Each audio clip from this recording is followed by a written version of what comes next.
ನಮಸ್ತೆ ವಿವರ್ಸ್ ರೇಖೆ ವಿದ್ಯಾಲಯಕ್ಕೆ ತುಂಬ ಹೃದಯದ ಸುಸ್ವಾಗತ. ನಾನು ನಿಮ್ಮ Vidyashree Rekhe grand master tarot card reader and coach. So ನಿಮ್ಮ ಪರ್ಸನ್ನವರು ಕಾಲ್, ಮೆಸೇಜ್ ಅಥವಾ ಮೀಟಿಂಗ್ ಮಾಡಬೇಕು ಅನ್ನೋ ಒಂದು ಎನರ್ಜಿಲಿದ್ದಾರಾ ಅಂತ ಚೆಕ್ ಮಾಡೋಣ. ಅಂದರೆ ನೀವು ಪ್ರೀತಿ ಮಾಡುವಂತಹ ವ್ಯಕ್ತಿ ನಿಮಗೆ ನೋ ಕಾಂಟ್ಯಾಕ್ಟ್ ಸಿಚುವೇಶನ್ ಇತ್ತು ಅಂತಂದರೆ, ಅಥವಾ ಕಾಂಟ್ಯಾಕ್ಟಲ್ಲೇ ಇದ್ರೂ ಕೂಡ ಅವರು ಕಾಲ್ ಮೆಸೇಜ್ ಏನಾದ್ರು ಮಾಡ್ತಾರೆ, ಅಥವಾ ಬ್ರೇಕಪ್ ಏನಾದರೂ ಆಗಿದೆಯಾ, ಓಕೆ. ಸೊ ಈ ಥರದೊಂದು ಏನಾದ್ರು ಎನರ್ಜೀಸಲ್ಲಿ ನೀವಿತ್ತು ಅಂತಂದರೆ ಓಕೆ. ಸೊ ನಿಮ್ಮ ಪರ್ಸನ್ ಅವ್ರ ಹೆಸರನ್ನು 3 ಬಾರಿ ಹೇಳ್ಕೊಳ್ತಾ, ನಿಮ್ಮ ಹೆಸರು 3 ಬಾರಿನೇ ಹೇಳ್ಕೊಳ್ತಾ, ಅವರು ನಿಮಗೆ ಕಾಲ್, ಮೆಸೇಜ್ ಮಾಡೋದು ಅಥವಾ ಮೀಟ್ ಆಗೋದು ಈ ಎನರ್ಜಿಲಿದ್ದಾರಾ ಇಲ್ಲ ಅಂತ ನೋಡೋಣ. ಯಾವುದಾದ್ರು ಒಂದು ಫೈಲನ್ನು ಪಿಕ್ ಮಾಡ್ಕೊಳ್ಳಿ. 1 2 3. ಸೊ ಯಾರು ಈ ಕಾರ್ಡನ್ನು ಪಿಕ್ ಮಾಡಿದ್ರಿ, ಸೊ ನಿಮ್ಮ ಪರ್ಸನ್ನು ನಿಮ್ಮ ಜೊತೆಗೆ ಕಮ್ಯುನಿಕೇಟ್ ಮಾಡೋಕ್ಕೆ ಯೋಚನೆ ಮಾಡ್ತಾ ಇದ್ದಾರೆ. ಸೊ ಖಂಡಿತವಾಗ್ಲೂ ಕಾಲ್ ಅಥವಾ ಮೆಸೇಜ್ ಮಾಡುವಂತಹ ಎನರ್ಜಿ ಕಾಣಿಸ್ತಾ ಇದೆ. ಫೈಲ್ 2.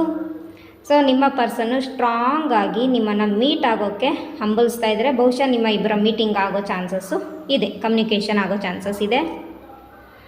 ನಿಮ್ಮ ಪರ್ಸನ್ನು ಮಾತಾಡಬೇಕಂತ ಇದ್ದಾರೆ, ಬಟ್ ಕಮ್ಯುನಿಕೇಷನ್ ಆಗ್ತಾ ಇಲ್ಲ, ಬಿಕಾಸ್ ಆಫ್ ಈಗೋ ಎನರ್ಜಿ ಅಡ್ಡಿ ಬರ್ತಾ ಇದೆ, ಓಕೆ. ಹಾಗಾಗಿ ಅವರು ನಿಮ್ಮ ಬಗ್ಗೆ ಯೋಚನೆ ಮಾಡ್ತಾ ಇದ್ದಾರೆ, ಫೀಲಿಂಗ್ಸ್ ಇದೆ, ಬಟ್ ಎಲ್ಲೋ ಈಗೋ ಕ್ಲಾಶಸ್ ಆಗಿರೋದ್ರಿಂದ ಕಮ್ಯುನಿಕೇಟ್ ಮಾಡೋಕ್ಕಾಗ್ತಾ ಇಲ್ಲ, ಅಥವಾ ಇನ್ನೇನೋ ಪ್ರಾಬ್ಲಮ್ಸಿಂದಾಗಿ ಅವ್ರಿಗೆ ನಿಮ್ಮ ಜೊತೆ ಕಮ್ಯುನಿಕೇಷನ್ ಆಗ್ತಾಯಿಲ್ಲ, ಬಟ್ ನಿಮ್ಮ ಜೊತೆಗೆ ನಿಮ್ಮ ಬಗ್ಗೆ ಫೀಲಿಂಗ್ಸ್ ಇದೆ, ಓಕೆ. ಸೊ ಈ ರೀಡಿಂಗ್ ಇಷ್ಟ ಆಗಿದ್ದರೆ ಲೈಕ್ ಮಾಡಿ, ಶೇರ್ ಮಾಡಿ, ಮತ್ತು ನಮ್ಮ ಚಾನಲನ್ನು ಸಬ್ಸ್ಕ್ರೈಬ್ ಮಾಡಿ. ಪರ್ಸ್ನಲ್ ರೀಡಿಂಗ್ ಬೇಕಿದ್ದರೆ ನಮ್ಮನ್ನು ಕಾಂಟ್ಯಾಕ್ಟ್ ಮಾಡಿ. Thank you.